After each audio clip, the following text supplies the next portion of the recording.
All right, welcome back, everybody. Today we are going to look at the book of Numbers. So as we look at that book, let me give you a title.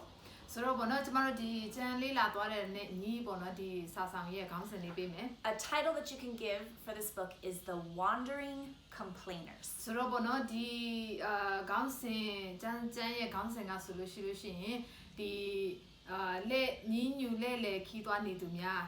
Okay, so let me remind you of what's happening in their history.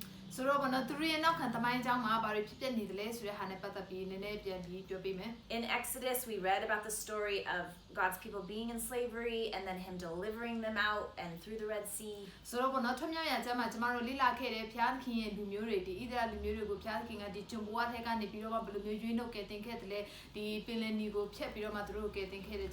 Then in Leviticus, we saw how God is giving the law, and we saw this handbook for the priests. And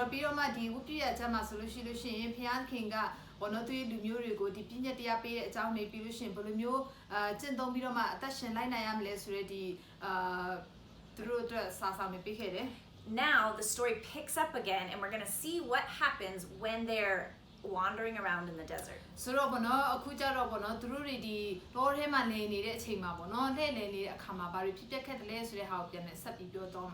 And we're going to find out why they wandered around for so long in the desert.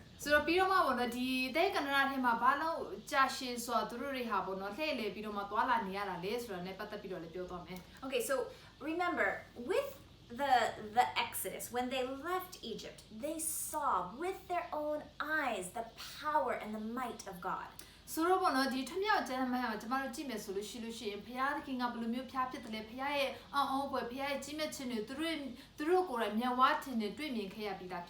They know what He can do. They have experienced His goodness and His deliverance.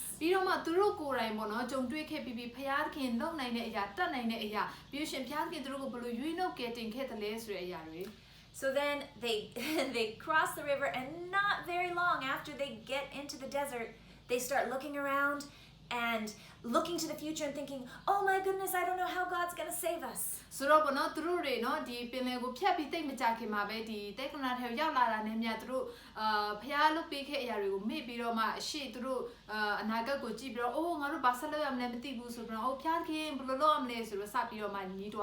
So instead of remembering what God has already done, they look around and they think, we're going to die.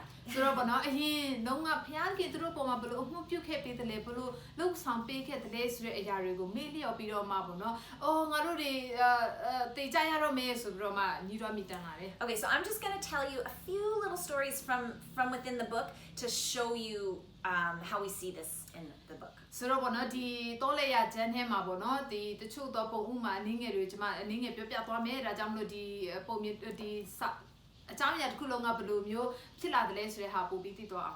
Okay, so I don't think I'm going to read it right now, but for yourselves, I think in chapter 11, we see that some examples of them complaining.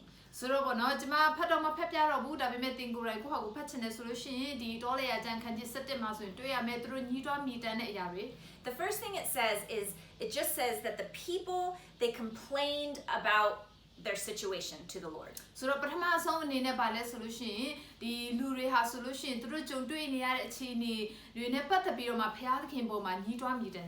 And then we see that when the Lord heard their complaining, His anger was kindled.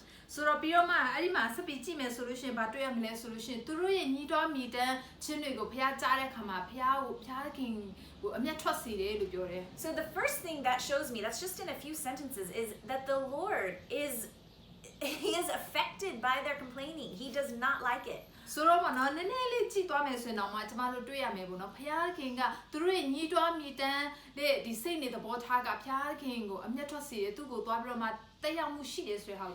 So when I was thinking about this story, I was asking myself, why would complaining about their situation, why would that cause the Lord to be angry? So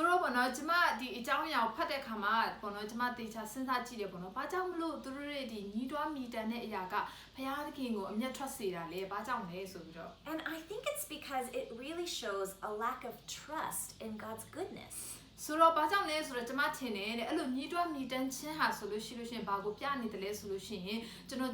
ဖျားခင်ပေါ်မှာယုံကြည်ကိုးစားမှုယုံကြည်မှုအားနည်းခြင်းကိုပြသနေတယ် A lack of contentment in his presence. ပြီးတော့ဖျားရဲ့မျက်မှောက်တော်ထဲမှာရောင်ရဲတင်းတိမ်မှုအားနည်းတာကိုတွေ့ရမယ် It's like God is not enough for them. အဲ့ဒါဘာနဲ့တူလဲဆိုလို့ရှိရင်ဖျားခင်ကကျွန်တော်ကျမတို့အတွက်မလုံလောက်ဘူးဆိုတဲ့အဓိပ္ပာယ်တက်ရောက်တယ် So instead of, being full of thankfulness of, oh Lord, the miracles that you did and you saved us out of slavery, instead they're like, this isn't good enough. ဆိုတော့ဘောနော်ဖျားခင်ကိုတကယ်ပဲယေရှုတင်တဲ့နှလုံးသားနဲ့အော်ကိုရောကျွန်တော်တို့ကိုဒီကျွန်ဘဝတွေကနေလွတ်မြောက်အောင်ကယ်တင်ခဲ့တယ်ဘလို့နှုတ်ဆောင်ခဲ့တယ်လဲဆိုတဲ့အရာတွေကိုယေရှုတင်ပြီးတော့မှဘောနော်ချီးမွမ်းရမယ့်အစားso And remember, God's people, he has a special job for his people. So ပြီးတော့မှတတိယပါတယ်ဖခင်ရဲ့လူဖခင်ရွေးချယ်ထားတဲ့ဒီဖခင်ရဲ့လူမျိုးတွေဟာဆိုလို့ရှိရင်သူတို့မှာတည်တံ့အထူးတာဝန်ရှိရဲ့ And that is to reflect to the rest of the world what God is like. အဲ့ဒီဟာဘာလဲဆိုလို့ရှိရင်ဖခင်သခင်ကဘယ်လိုမျိုးဖခင်ဖြစ်တယ်လဲဆိုတဲ့အရာကိုသူတို့ရဲ့အသက်ရှင်ခြင်းအဖြစ်တခြားသောသူတွေကိုပြသဖွင့်ရအတွက်ဖြစ်တယ် And so instead of being thankful for what he's done, they're looking around and complaining. ဆိုတော့ဘောနော်သူတို့တွေကဖခင်ပြုခဲ့ပေးတဲ့အမှုအရာတွေကိုကြည့်ပြီးတော့မှယေရှုတင်ရမယ့်အစားသူတို့တွေဟာညီးတွားမြည်တမ်းနေကြတယ် And I was even going a little bit deeper as I was thinking this and thinking, okay, well, what does the New Testament say we should do when we are having a bad situation? ဆိုတော့ဘောနော်ကျွန်မဒီအကြောင်းအရာကိုလေ့လာတဲ့အခါမှာကျွန်မနည်းနည်းပို့ပြီးတော့မှနည်းနည်းစဉ်းစားကြည့်ရပေါ့နော်ဒီအကြောင်းအရာနဲ့ပတ်သက်ပြီးတော့မှတပတ်သက်ကျမ်းမှာဘယ်လိုမျိုးပြောထားတယ်လဲဘယ်လိုမျိုးလုပ်တဲ့နယ်လို့ပြောတယ်လဲ Well, the book of James says we should count it as joy. ဆိုတော့ဘောနော်ဒီယာကုပ်ကျမ်းထဲမှာဆိုလို့ရှိရင်ဒီအဲ့လိုမျိုးပြဿနာအဲ့လိုမျိုးတွေနဲ့ကြုံတွေ့လာတဲ့အခါမှာဝမ်းမြောက်ခြင်းအဖြစ်ရေတွက်ဖို့ရအတွက်ပြောတယ် Paul and Silas, when they were in prison, they actually worshipped the Lord. ပြီးတော့မှဘောနော်ပေါလုနဲ့သီလဟာဆိုလို့ရှိရင်သူတို့ဒီထောင်ထဲမှာရောက်နေတဲ့အခါအကျဉ်းချခံရတဲ့အခါမှာဖခင်ခင်ကိုချီးမွမ်းကြတယ် We see in Acts that the early disciples praised God that he considered them worthy of suffering. ဆိုတော့ဘောနော်ဒီတမန်တော်ဝတ္ထုထဲမှာဆိုလို့ရှိရင်သူတို့တွေကဖခင်ခင်ရဲ့ဂုဏ်တော်ကိုချီးမွမ်းကြတယ်ကိုးကွယ်ကြတယ် And so I think what you see is when you trust God's goodness, when you trust that he's in control and he has you, then the result will be worship. ဆိုတော့ဘောနော်ကျမတို့အဲ့ဒီထဲမှာဗာတွေ့ရမလဲဆိုလို့ရှိရင်ဖခင်ရဲ့ကောင်းမြတ်ခြင်းတွေကိုကျမတို့မြင်တွေ့တဲ့အခါမှာဖခင်ရဲ့ကောင်းမြတ်ခြင်းတွေကိုကျမချီးမွမ်းတဲ့အခါမှာသိမြင်လာတဲ့အခါမှာဆိုလို့ရှိရင်အဲ့ဒီအရာကကျမတို့ကိုယေရှုတင်တဲ့နှလုံးသားနဲ့သူ့ကိုပြန်လည်ပြီးတော့မှချီးမွမ်းကိုးကွယ်ခြင်းကိုဖြစ်ပေါ်လာစေတယ် It'll be worship, not complaining. ဆိုတော့ဘောနော်ညီးတွားမြည်တမ်းခြင်းမဟုတ်ဘဲနဲ့ချီးမွမ်းကိုးကွယ်ခြင်းကိုဖြစ်စေတယ် And honestly, when I was thinking of this, I was personally convicted. ဆိုတော့ဘောနော်ကျမဒီအကြောင်းအရာကိုစဉ်းစားတဲ့အခါမှာဘောနော်ကျမကိုယ်တိုင်တောင်မှကိုပြန်ပြီးတော့မှဘောနော်နောက်တရမိတယ် It's so easy to look around at our circumstances and forget the greatness of God. ဘာဖြစ်လို့လဲဆိုတော့ကျမတို့ရဲ့ဖြစ်ပျက်နေတဲ့အခြေအနေဘေးပတ်ဝန်းကျင်ကိုကြည့်ပြီးတော့မှဖခင်ရဲ့ကောင်းမြတ်ခြင်းတွေကိုမေ့လျော့ဖို့ရတော့တိတ်လွယ်ကူတယ် Okay, this is actually in the same chapter. Then they complain again. ဆိုတော့ဘောနော်ဒီခုနကပြောသွားတဲ့ဒီအခန်းကြီးတစ်ခန်းထဲမှာပဲရှိတယ်ဆက်ပြီးတော့မှသူတို့ဆက်ပြီးတော့မှညီးတွားမိတယ် It says that the people are crying and they're saying, we want meat. ဆိုတော့ဘောနော်လူတွေကငိုကြွေးပြီးတော့မှသူတို့တွေဘာပြောလဲဆိုရှင်အသားစားခြင်းနဲ့ဆိုပြီးတော့မှပြောတယ် Now, let me remind you that bread is coming down from heaven every day, and they are saying, that's not good enough, we want meat. ဆိုတော့ဘောနော်ဖခင်ကောင်းကင်ဘုံကနေချပေးတဲ့ဒီဘောနော်မုံဟာဆိုလို့ရှိရင်နေ့တိုင်း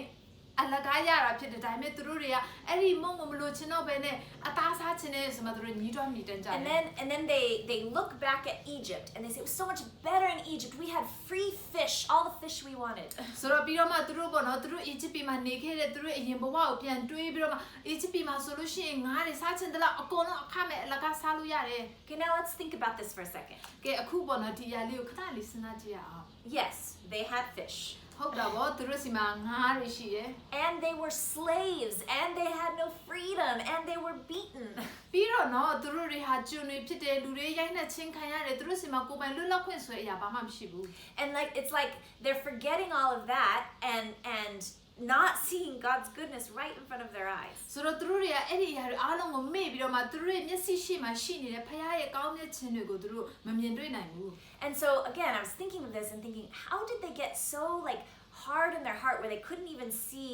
how good God's provision was. ထပ်ပြီးတော့ပေါ့နော်ကျမဒီရောက်စဉ်းစားကြည့်တယ်ပေါ့နော်ဘာကြောင့်မလို့သူတို့ရဲ့နှလုံးသားတွေကိုပဲအရာကခိုင်မာစေလွန်းလို့ပေါ့နော်သူတို့မျက်စိရှေ့မှာရှိနေတဲ့ဖခင်ရဲ့ကောင်းတဲ့ခြင်းတွေကိုမြင်တွေ့နိုင်ရတာလေ I think it's because they just have their eyes on themselves and they're just consumed with their own selves. ကျမထင်တယ်ဘာဖြစ်လို့လဲဆိုတော့သူတို့တွေကသူတို့ကိုပဲသူတို့အရင်အာယုံပြုတ်ကိုပဲအရင်မြကြည့်ပြီးတော့မှမျက်မှောက်ပြုလို့ဖြစ်တယ် Now, we are, as we read these stories, we are supposed to see ourselves in the Israelites. ဆိုတော့ပေါ့နော်ကျမတို့တယောက်ချင်းစီတိုင်းလည်းဒီအကြောင်းအရာကိုဖတ်တဲ့အခါမှာကျမတို့တယောက်ချင်းစီတိုင်းမိမိကိုအဲ့ဒီနေရာမှာပြန်လည်မြင်တွေ့ဖို့လိုအပ်တယ် So, you know, like first you read the story and then you're like, oh my goodness, these Israelites, they're so horrible. So ပထမအဆုံးနေတဲ့တင်ဒီအကြောင်းအရာကိုဖတ်လိုက်တယ်မှာအိုးဒီဣသရေလလူမျိုးတွေတအားဆိုးတာပဲ But then you're supposed to pause a moment and realize, oh my goodness, I'm just like them. ဒါပေမဲ့အဲ့နာမှာခဏလေးရက်ပြီးတော့မှကိုစင်ကျင်ဖို့ဖြစ်တယ်အိုးငါလဲသူတို့နဲ့အတူတူပဲ Don't we all do the same thing? We get so focused on ourselves that we become ungrateful and we start complaining. ဆိုတော့ကျမတို့တွေရောအဲ့ဒီလိုမျိုးမဖြစ်တတ်ကြဘူးလားကိုပဲအရင်ကြည့်ပြီးတော့ကိုပဲအရင်အာယုံပြုတ်လာတဲ့အခါမှာ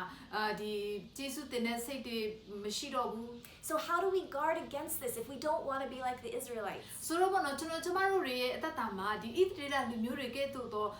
အသက်တာမျိုးမဖြစ်ချင်ဘူးဆိုလို့ရှိရင်ဘယ်လိုလုပ်ကြမလဲ I think we have to practice as a discipline every day being thankful. ဆိုတော့ကျမထင်တယ်ပေါ့နော်ကျမတို့ဒီကိုတကယ်ပဲတေးချာနဲ့ပေါ့နော်နေ့ရက်ချင်းစီတိုင်းမှာကျေးဇူးတင်တဲ့နှလုံးသားရှိဖို့ရအတွက်လေ့ကျင့်ဖို့လိုတယ် Rehearsing the faithfulness of God so we don't lose sight of what He's done. ဆိုဖခင်ရဲ့ကောင်းမြတ်ခြင်းတွေကိုပြန်လည်တတိယဆင်ခြင်အောင်မေ့ပြီးတော့မှအသက်ရှင်ဖို့လိုတယ်ဒါမှသာလင်ဖခင်အမှုပြုပေးခဲ့တဲ့အရာကောင်းမြတ်တဲ့ခဲ့တဲ့အရာတွေကိုမမေ့လျော့မှာဖြစ်တယ် I think that's how we guard against that hard heart like that. ဆိုကျမထင်တယ်ပေါ့နော်အဲ့ဒီအရာဒီနီလန်တစ်ခုတည်းကသာလင်ကျမတို့နှလုံးသားတွေခိုင်မာစေခြင်းကနေပြီးတော့မှကောက်ွယ်နိုင်မယ် Now let me tell you one more story of complaining and unbelief because this one is very important. ဆိုတော့ပြီးတော့မှနောက်တစ်ခုပြောပြစီဒီခုနကညှိတွားမြည်တမ်းတဲ့အရာနဲ့ဒီယုံကြည်ခြင်းမရှိတဲ့အရာ Okay, so a leader from every tribe, there's 12 tribes, a leader from every tribe was sent into the promised land to spy out the land. ဆိုတော့ဘောနော်အားလုံးသိပြီးသားဖြစ်မှာပါဒီလူမျိုး12မျိုးရှိတယ်အဲ့12မျိုးထဲကနေပြီးတော့မှခေါင်းဆောင်တွေအားလုံးတယောက်ချင်းစီလာပြီးတော့မှအဲ့ဒီ12မျိုးနော်ခေါင်းဆောင်12ဦးဟာဆိုလို့ရှိရင်ဒီတခြားသောနေမှာတွားပြီးတော့မှတရှို့အဖြစ်ဆေလွတ်ချင်းခံရတယ် So when the spies got there, the land was amazing. ဒီဂတိတော်ထားတဲ့နေမျိုးသူတို့တွားပြီးတော့မှတရှို့ဖြစ်သွားတဲ့အခါမှာသူတို့တွေ့တဲ့အခါမှာအိုးဒီနေမြေဟာတကယ်ကောင်းတယ် But it was also very scary.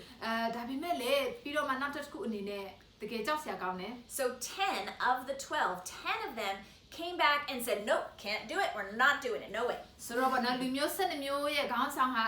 ထဲမှာဆိုလို့ရှိရင်10မျိုးเนาะလူမျိုး10မျိုးရဲ့ခေါင်းဆောင်ကပြန်လာပြီးတော့ငါတို့မလုပ်နိုင်ဘူးအရင်အကြီးမလို့လည်းဖြစ်နိုင်ဘူး But Caleb and Joshua, the other two spies, ဒါပေမဲ့တော့ဒီယောရှုနဲ့ဂါလတ်နဲ့နှစ်ယောက်ဟာဆိုလို့ရှိရင် they came back and said, what are you talking about? Yes, the Lord is with us. We can do it. သူတို့နှစ်ယောက်ထဲကတာလင်ပြောတယ်ဖြစ်တယ်နင်တို့ဘာတွေပြောနေတာလဲဘုရားခင်ကငါတို့နဲ့အတူရှိတယ်ဟုတ်တယ်ငါတို့လုပ်နိုင်တယ်လို့ပဲပြောတယ် But the people were like, no, we can't. And they turned the whole of Israel against Caleb and Joshua. ဆိုတော့ဒါပေမဲ့တခြားသောသူတွေကမဟုတ်ဘူးငါတို့မလုပ်နိုင်ဘူးဆိုမှဥဆောင်ပြီးတော့မှဒီဣသရေလအသမျိုးလုံးကပေါ့နော်ဒီယောရှုနဲ့ဂေါလတ်ကိုပေါ့နော်ဆန့်ကျင်ကြတယ် So what was the difference between those 10 spies and Caleb and Joshua? ဆိုတော့ခုနကဒီ10ယောက်တော့ပေါ့နော်လူကောင်းဆောင်ဒီလူမျိုးကောင်းဆောင်10ယောက်နဲ့ခုနကဒီယောရှုနဲ့ဂါလတ်သူတို့ဒီနှစ်ဖွဲ့မှာဘာကကွဲပြားနေတယ်လဲ The difference was faith. တဲ့ကွဲပြားတဲ့အရာမတူညီတဲ့အရာကဘာလဲဆိုလို့ရှိရင်ယုံကြည်ခြင်းဖြစ်တယ် Caleb and Joshua looked at their circumstances with their eyes firmly placed on God. ဆိုတော့ဘောနော်ယောရှုနဲ့ဂါလတ်ကဆိုလို့ရှိရင်သူတို့မှာဖြစ်ပျက်နေတဲ့အခြေအနေကိုသူတို့ဖယားသခင်ရဲ့အမြင်နဲ့ဖျားအကြည့်တာဖြစ်တယ် On God's ability to do what He said He would do. He said, I will bring you into the promised land. ဆိုဖယားရဲ့လုံနိုင်ခြင်းအပေါ်မှာယုံကြည်ပြီးတော့ဖယားသခင်ကသင်တို့ကိုငါဒီဂရိထားရနေမျိုးကိုပေးမယ်လို့ပြောတဲ့အကြောင်းကိုသူတို့ယုံကြည်ပြီးတော့လုပ်တာဖြစ်တယ် The others had their eyes set on their fears and all of the problems in front of them. ဒါပေမဲ့တခြားသော10ယောက်ဟာဆိုလို့ရှိရင်သူတို့ရဲ့ဒီအမြင်သူတို့ရဲ့မြင်ချင်းကဘာမှလဲဆိုလို့ရှိရင်သူတို့ရဲ့တခြားသောအင်အားကြီးမားတဲ့သူတွေသူတို့ ရဲ့ကြောက်ရွံ့ခြင်းတွေပေါ်မှာပဲသူတို့အခြေပြုတယ် not on God. ဆိုတော့ဖျားပေါ်မှာအခြေပြုတဲ့အရာမဟုတ်ဘူး They didn't trust God to be bigger than their fears. ဆိုတော့ဘနော်သူတို့ရဲ့ကြောက်ရွံ့ခြင်းတဲ့ဖျားခင်ပို၍ကြီးမြတ်တဲ့ဖျားဖြစ်တဲ့ပို၍တတ်နိုင်တဲ့ဆိုတဲ့အရာကိုသူတို့မယုံကြည်ဘူး They didn't look back and rehearse how God has been faithful before. ဆိုတော့ဘနော်ဖျားခင်ဟိုရင်တော့သူတို့ပေါ်မှာဘလို့ကောင်းမြတ်ခဲ့တယ်လေဘလို့အမှုပြုခဲ့တယ်လေဆိုတဲ့အရာကိုပြန်လဲနောက်လက်ကြည့်ပြီးတော့မှစဉ်းစားဆင်ခြင်ခြင်းမရှိခဲ့ဘူး So what was the result of their unbelief? ဆိုတော့သူတို့ရဲ့မယုံကြည်ခြင်းရဲ့အကျိုးရလဒ်ကပါလေ They did not enter into the promised land. ဆိုတော့သူတို့တွေကဂတိထားရတဲ့မြေကိုဝင်ခွင့်မရခဲ့ကြဘူး God said, because you did not believe me, this entire generation is going to die in the wilderness. ဆိုတော့ဘာဖြစ်လို့လဲဆိုသင်တို့ရဲ့မယုံကြည်ခြင်းကြောင့်ပေါ့နော်ဒီမျိုးဆက်တစ်ဆက်လုံးဟာဆိုလို့ရှိရင်ဒီတောထဲမှာပဲအဆုံးသတ်မယ် Only Caleb and Joshua, because of their faith, will get to go into the အဲ့ဒီ promised land. မျိုးဆက်မှာဆိုလို့ရှိရင်ယောရှုနဲ့ကာလနှစ်ဦးတည်းကတာနဲ့ဂတိထားရတဲ့မြေကိုဝင်ရမယ်ဘာဖြစ်လို့လဲဆိုရှင်သူတို့ရဲ့ယုံကြည်ခြင်းကြောင့်ဖြစ်တယ် So again, don't miss the point of the story. There's a lot of points. ဆိုတော့ပေါ့နော်ချက်ပြောပြစေတဲ့ဒီအကြောင်းအရာရဲ့အဓိက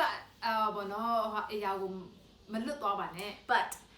please see that even when everyone else around you is not believing and losing their faith, the importance of you to hold on to what you know to be true about God. ဆိုတော့ပြီးတော့မှပေါ့နော်တတိယပါတင်းရဲ့ဘေးပတ်ဝန်းကျင်မှာရှိတဲ့သူတွေဘလို့မျိုးပဲသူတို့ယုံကြည်ခြင်းတွေ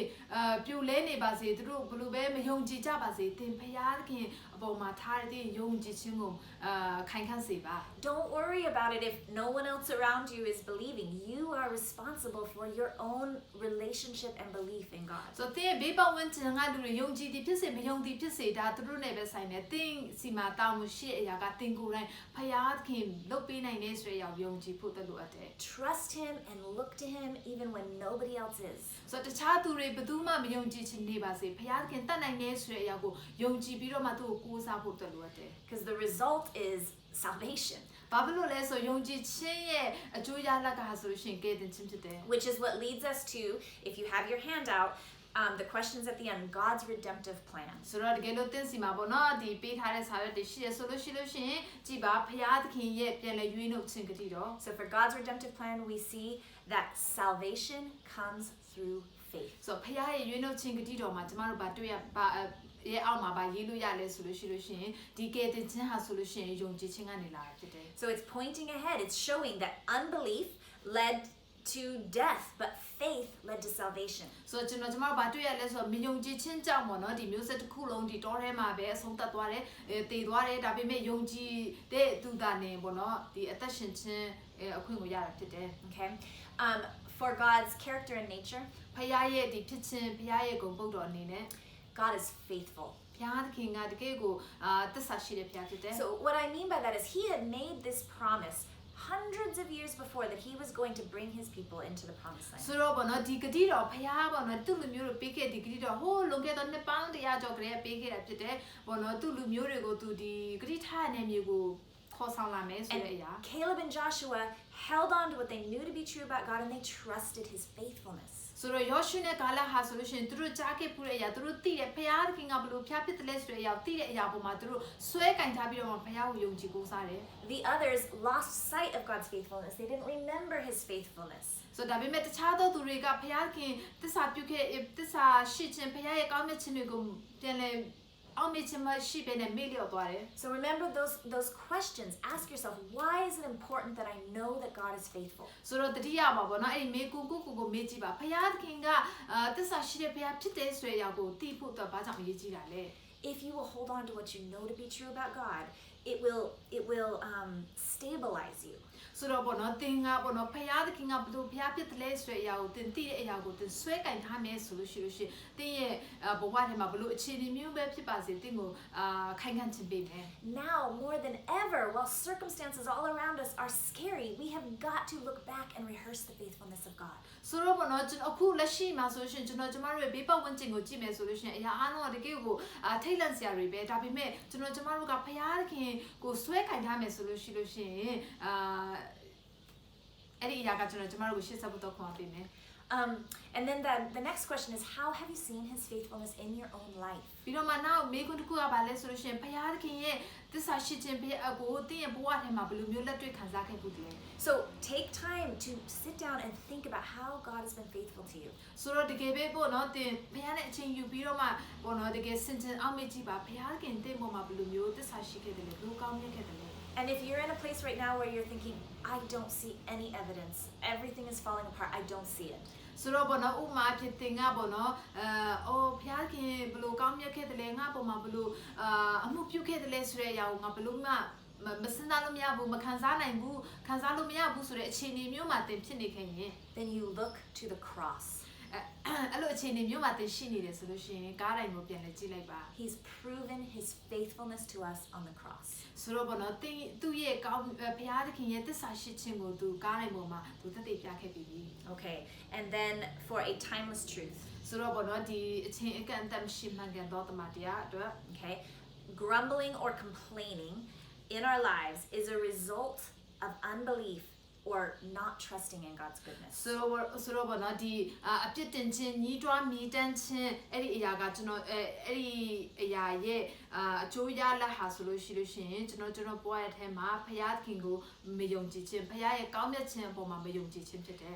So use that truth to help you see what's really going on in your heart. ခုနဟာလေခဏနည်းနည်းပြန်ပြောမယ်လို့ဆိုဖခင်ခင်ပေါ်မှာမယုံကြည်ခြင်းဖခင်ရဲ့ကောင်းမြတ်ခြင်းကိုမယုံကြည်ခြင်းရဲ့အကျိုးရလဒ်ဟာဆိုလို့ရှိရင်အပြစ်တင်ခြင်းညီးတွားမြည်တမ်းခြင်းတွေဖြစ်တယ်ပေါ့နော်အဲ့ဒီလိုအတ္တတာမျိုးဖြစ်တယ်လို့ပြောချင်တာဖြစ်တယ်ပေါ့နော်ဆိုတော့အဲ့ဒီအရာကိုဒီကိုယ့်ရဲ့အတ္တတာထဲမှာပြန်လည်ပြီးတော့မှပေါ့နော်ဆင်ခြင်အောင်မေ့ကြည့်ပါ So if you catch yourself complaining and grumbling and not believing, ဆိုတော့ဘောနော်တင်ကိုတင်တတိပြုမိတယ်ဆိုလို့ရှိရင်ကိုယ့်ရဲ့တတထဲမှာဘောနော်ညီးတွားမြည်တမ်းခြင်းတွေဒီအပြစ်တင်ခြင်းတွေဘောနော်ဖြစ်လုံးမိနေတယ်ဆိုရင် that's evidence that you're losing sight of God's goodness in your life. ဆိုတော့အဲ့ဒီຢာကပါလဲဆိုလို့ရှိရင်တင်ဘောနော်ဖခင်ပေါ်မှာထားတဲ့တင်ယုံကြည်ခြင်းဟာပြည့်ပြည့်စားပြုနေပြီဆိုတော့တတ်သိဖြစ်တယ် So do you see how this truth can rebuke you? ဆိုတော့တင်တွေ့လာတဲ့ဒီမှန်ကန်တဲ့ဖခင်ရဲ့ဒီတမန်တရားကျွန်တော်တို့ကိုဘယ်လိုမျိုးအပြစ်ဖော်ပြနိုင်တယ်လဲဆိုတဲ့အရာ God's word can show you, oh my goodness, I am complaining and it's because I've lost sight of God. So ဖခင်ရဲ့တမန်တရားကကျွန်တော်တို့ကိုပြသနေအိုးငါအရင်ကိုပဲမြည်တွားမြည်တမ်းနေပါလားငါတကယ်ပဲဖခင်ပေါ်မှာငါယုံကြည်ခြင်းအားနည်းနေပါလားဆိုတဲ့အရာကိုညွှန်ပြနေတယ် But God's word also equips us. ဒါပေမဲ့နော်ဖခင်ရဲ့တမန်တရားကကျွန်တော်တို့ကိုဆက်ပြီးတော့လေဒီအကျိုးပြုတယ်ကရိယာတစားပလာအနေနဲ့တက်ဆင်ပေးတယ် It's giving us a tool for what we can do so that we don't lose sight of God. ဆိုတော့ဘောနော်ကျွန်တော်တို့ရဲ့အသက်တာထဲမှာဖခင်ကိုမျက်မှောက်ပြုခြင်းမှာအာယုံမလွဲသွားဖို့ရအတွက်ဆက်လက်ပြီးဘယ်လိုလုပ်ရမလဲဆိုတာအရာကိုနဲ့ပတ်သက်ပြီးတော့လေIt's showing us don't forget his faithfulness. Don't forget what you know to be true. Don't forget to be thankful. ဆိုတော့ဘာကိုပြသနေလဲဆိုလို့ရှိရင်ဘုရားခင်ရဲ့ကောင်းမြတ်ခြင်းတွေကိုမမေ့လျော့နဲ့ဘုရားခင်ဘယ်လိုမျိုးအမှုပြုခဲ့တယ်လဲတင်ဘဝထဲမှာဘုရားခင်ဘယ်လိုကောင်းမြတ်ခဲ့တယ်လဲဆိုတဲ့အရာတွေကိုမမေ့လျော့နဲ့ So I hope that you're seeing how God's word, when we slow down and when we really take it in and work it into our hearts, it will begin to change us. ဆိုတော့ကျွန်မတကယ်မျိုးလင့်နေပေါ့နော်ဒီဖခင်ရဲ့တမန်တရားကိုလေ့လာတဲ့အခါတင်တကယ်အချိန်ပေးပြီးတော့မှတကယ်ပဲအချိန်ပေးပြီးတော့မှဘုရားရဲ့တမန်တရားတင်းရဲ့နှလုံးသားထဲမှာအလုပ်လုပ်ဖို့ရန်အတွက်နေရာပေးမယ်ဆိုလို့ရှိရင်အဲ့ဒီအရာကတင်းကိုပြောင်းလဲလာစေမှာဖြစ်တယ် That is our heart behind why we're doing these teachings. ဆိုတော့ဒီ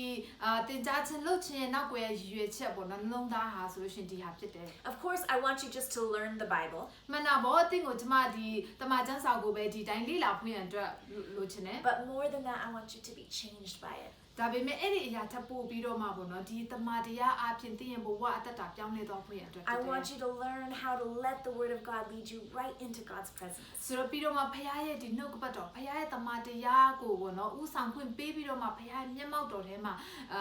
ပျော်မွေ့တတ်ဖို့ရန်အတွက်ဖြစ်တယ် And so I pray that this week, as you slow down, that you will be led into God's presence. ဆိုတော့ကျွန်မတကယ်ပဲဆုတောင်းပေးတဲ့ဒီအပတ်မှာတင်တကယ်ပဲဖခင်ကိုအချိန်ပေးတဲ့အခါမှာဖခင်ရဲ့တမန်တရားကတင့်ကိုပြောင်းလဲပေးဖို့ရန်အတွက် Okay, thanks for joining us. အားလုံးပဲကျေးဇူးတင်ပါတယ်